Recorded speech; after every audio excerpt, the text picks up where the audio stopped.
Procedimientos de carácter no contencioso, procedimientos voluntarios, generalidades.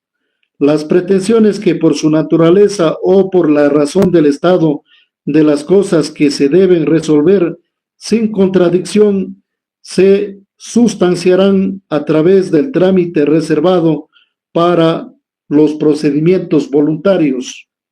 Vale la pena tomar en cuenta que la disposición reformatoria 15ª del COGEP señala que las atribuciones conferidas a los notarios pasan a ser exclusivas y añade 9 atribuciones a las establecidas en la ley notarial que por su naturaleza se deben resolver sin contradicción.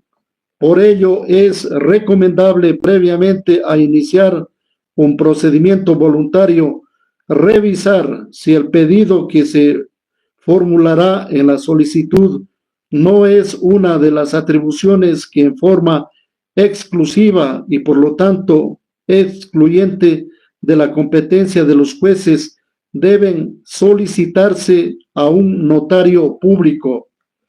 El artículo 334 del COGEP señala que son procedimientos voluntarios con competencia exclusiva de los juzgadores. 1. Pago por consignación. 2. Rendición de cuentas. 3. Divorcio o terminación de unión de hecho por mutuo consentimiento siempre que haya hijos dependientes. 4. Inventarios en los casos previstos en el capítulo 4 del COGEP. 5. Partición. 6. Autorización de venta de bienes de niñas, niños y adolescentes y de personas sometidas a guarda. Aclarando que el último inciso, que este listado no es taxativo, pues añade que también se sustanciarán por este procedimiento los asuntos de jurisdicción voluntaria, como el otorgamiento de autorizaciones o licencias y aquellos en que por su naturaleza o por razón del estado de las cosas se resuelven sin contradicción. Procedimiento.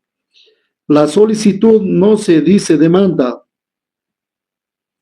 Contendrá los mismos requisitos de la demanda, inclusive el anuncio de pruebas. El juez debe calificar la solicitud. Si la admite, dispondrá la citación de todas las personas interesadas o de quienes puedan tener interés en el asunto. Si bien en la petición el solicitante señalará a las personas que deben ser citadas, el juez de oficio puede disponer se cuente con otras a las que considere pueden tener interés sobre el objeto de la petición. Por ejemplo, en una solicitud de cuentas en que un heredero solicita cuentas a otro, podría el juez disponer que se cuente con los demás herederos por tener interés en el asunto.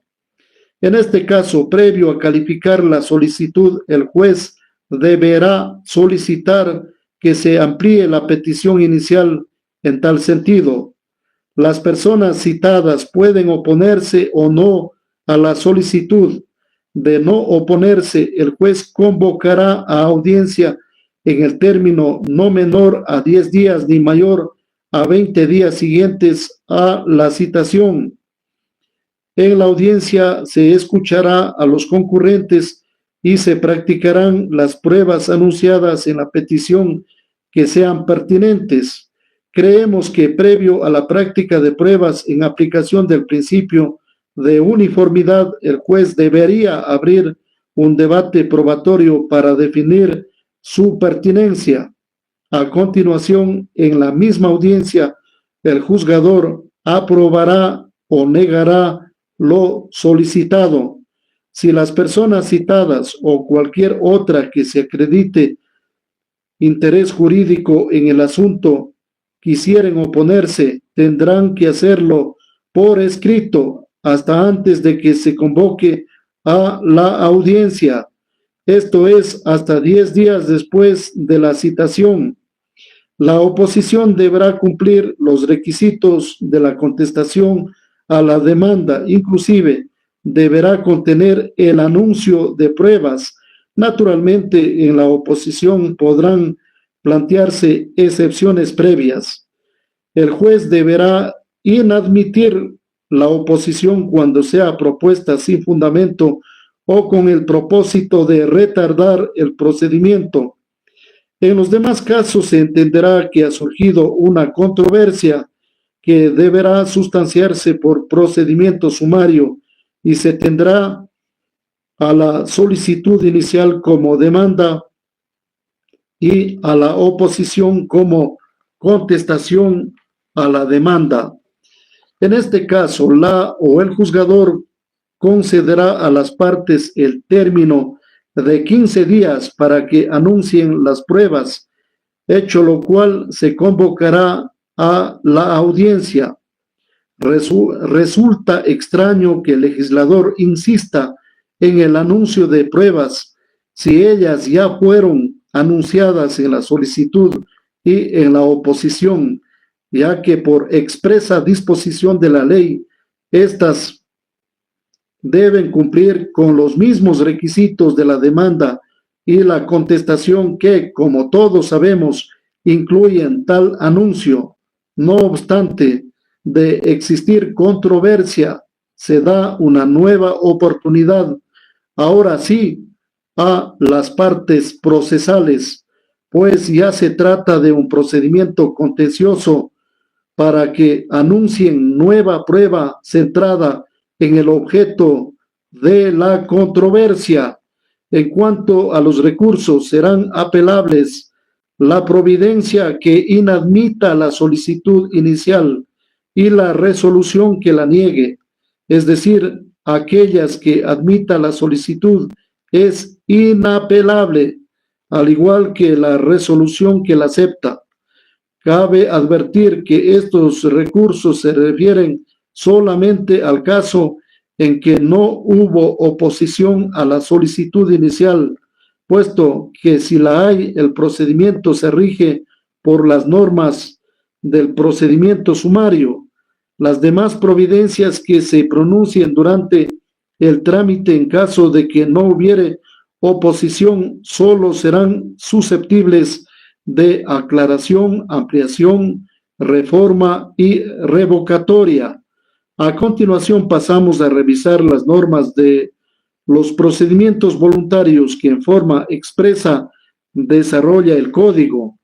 Pago por consignación. En cuanto a este trámite, el código empieza señalando que la solicitud se presentará y tramitará conforme a la ley, esto es, acompañando la oferta de la que habla el artículo 1616 del Código Civil, que incluye la minuta señalada en el numeral 5. En lo demás se deberá tener en cuenta supletoriamente la aplicación de los artículos 1614 a 1623 del Código Civil. Dice la ley que el juez convocará a audiencia en la que ordenará la presencia del acreedor para recibir la cosa ofrecida, la que debió haber sido puesta previamente en sus manos. Si el acreedor comparece y acepta la oferta, se le entregará la cosa, se sentará el acta y quedará concluido el procedimiento. Si no comparece, se dictará sentencia declarando hecho el pago y extinguida la obligación. Es interesante lo definido por la ley en el sentido de que la falta de comparecencia del acreedor a la audiencia producirá el efecto de que el juez deba dictar sentencia declarando hecho el pago y extinguida la obligación, lo que implica que el acreedor se allanó tanto a la oferta como al pago, sin que a futuro pueda proponer reclamo alguno por tal obligación. Al igual que en los demás casos, si el acreedor se opone, se sustanciará la petición en procedimiento sumario, para lo cual el juez concederá a las partes el término de 15 días para que anuncien prueba, luego de lo cual convocará a audiencia, como lo señala la parte final del tercer inciso del artículo 336. Rendición de cuentas. La rendición de este trámite inicia con un texto muy similar a la que contenía el artículo 660 del Código de Procedimiento Civil e indica que la persona que administra bienes ajenos, corporales o incorporales, está obligada a rendir cuentas en los periodos estipulados y a falta de estipulación cuando el titular del derecho de dominio o la persona que ha encomendado la administración lo solicite. Una vez que ha sido citada la persona que deba rendir cuentas, presentará al juzgador el informe que se notificará al solicitante, quien podrá objetarlo dentro de la respectiva audiencia. La ley no señala el término que tiene la persona que debe rendir cuentas para presentar el informe. No obstante, siguiendo las normas de procedimiento contenidas en esta sección, el juez deberá convocar a una audiencia en un término no menor a 10 días ni mayor a 20 días siguientes a la citación, término en el que consideramos deberá ser presentado el informe. Si el solicitante desea objetar este informe, deberá esperar hasta la audiencia. La objeción a las cuentas en la audiencia o a la oposición a rendirlas se sustanciarán conforme el procedimiento sumario, siguiendo lo establecido en el tercer inciso del artículo 336. Divorcio o terminación de unión de hecho por mutuo consentimiento. El Código establece que el divorcio o la terminación de unión de hecho por mutuo consentimiento, siempre que haya hijos dependientes, se sustanciará ante el juzgador competente. Cabe recordar que si no hay hijos menores de edad o bajo dependencia, el divorcio por mutuo consentimiento es una atribución exclusiva de notario público. Presentada la solicitud, el juez convocará a los cónyuges, a los convivientes, a audiencia a la cual deberán comparecer personalmente o a través de procurador judicial, en la que deben ratificar su decisión de dar por terminado el vínculo matrimonial o la unión de hecho respectivamente. Si en la audiencia los cónyuges o los convivientes han acordado sobre la situación de los hijos menores de 18 años y de los bienes, la o el juzgador en el acto pronunciará la sentencia declarando disuelto el vínculo matrimonial o la unión de hecho. No estamos de acuerdo que el legislador haya incluido como requisito para que proceda esta clase de divorcio que los cónyuges o convivientes acuerden sobre la situación de los bienes, ya que esto debería tratarse por cuerda separada. En la práctica, esto constituiría un impedimento para que los cónyuges puedan divorciarse de mutuo acuerdo. Según nuestro criterio, la exigencia de que los cónyuges o convivientes acuerden sobre los bienes no es pertinente al trámite de divorcio, que persigue otro fin. Una vez declarado disuelto el vínculo matrimonial o declarada terminada la unión de hecho, el juez dispondrá la inscripción de la sentencia en el registro civil. Una vez declarado disuelto el vínculo matrimonial o declarada terminada la unión de hecho, el juez dispondrá la inscripción de la sentencia en el registro civil. Sí, ya lo habíamos manifestado. De no haber acuerdo sobre la situación de las o los hijos menores de 18 años, el asunto se sustanciará ante la o el mismo juzgador en procedimiento sumario y resuelta esta controversia, se declarará disuelto el vínculo matrimonial o la unión de hecho. Igual como en los casos anteriores, el juez debe aplicar lo establecido en el tercer inciso del artículo 360. La ley no dice nada sobre cómo se debe proceder si no hay acuerdo sobre los bienes, pero en la aplicación del principio de uniformidad debería proceder de igual manera. Inventario.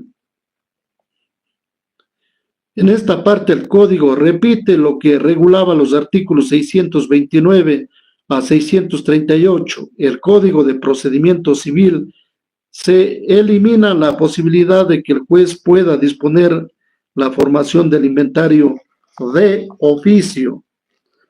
Así, la ley establece que cualquier persona que tenga o presuma tener derechos sobre los bienes que se trate de inventariar solicitará al juzgador se forme inventario.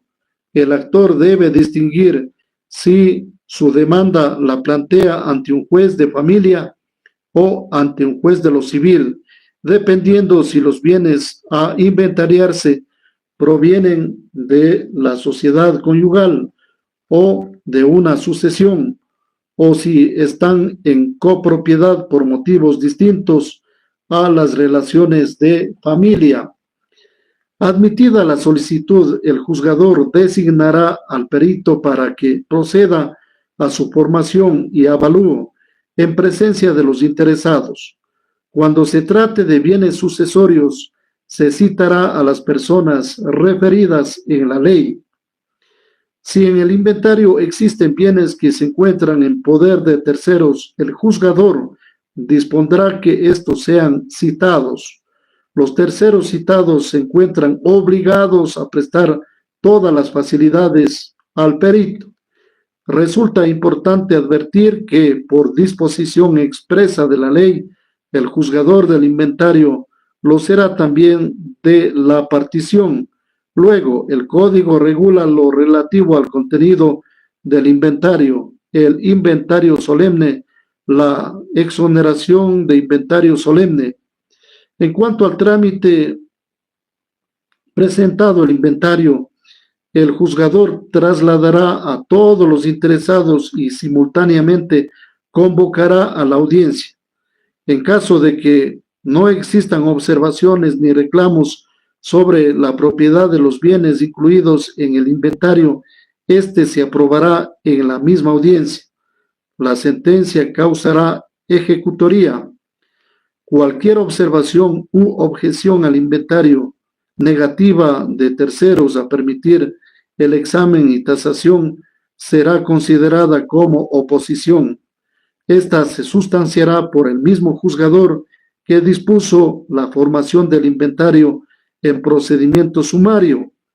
El juzgador podrá aprobar el inventario en la parte no objetada. Igualmente podrá compeler a los tenedores de bienes para que permitan el examen y tasación de los mismos por cualquier medio, incluido el auxilio de la fuerza pública. Los reclamos sobre propiedad o dominio de los bienes incluidos en el inventario se sustanciarán ante el mismo juzgador en procedimiento ordinario separado.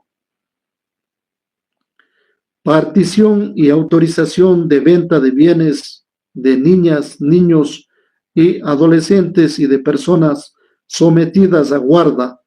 El código no regula un trámite específico para estos dos procedimientos voluntarios, a pesar de que los anuncia expresamente, por lo que creemos se deben aplicar las reglas generales constante en los artículos 334 a 337.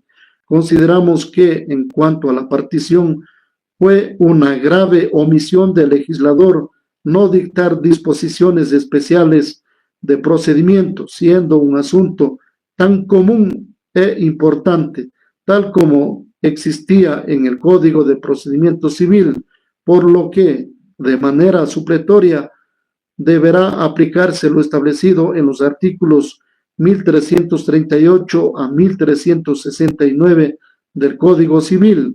En cuanto a la partición hereditaria, si esta es de mutuo acuerdo, solemnizarla es una atribución exclusiva de notario público.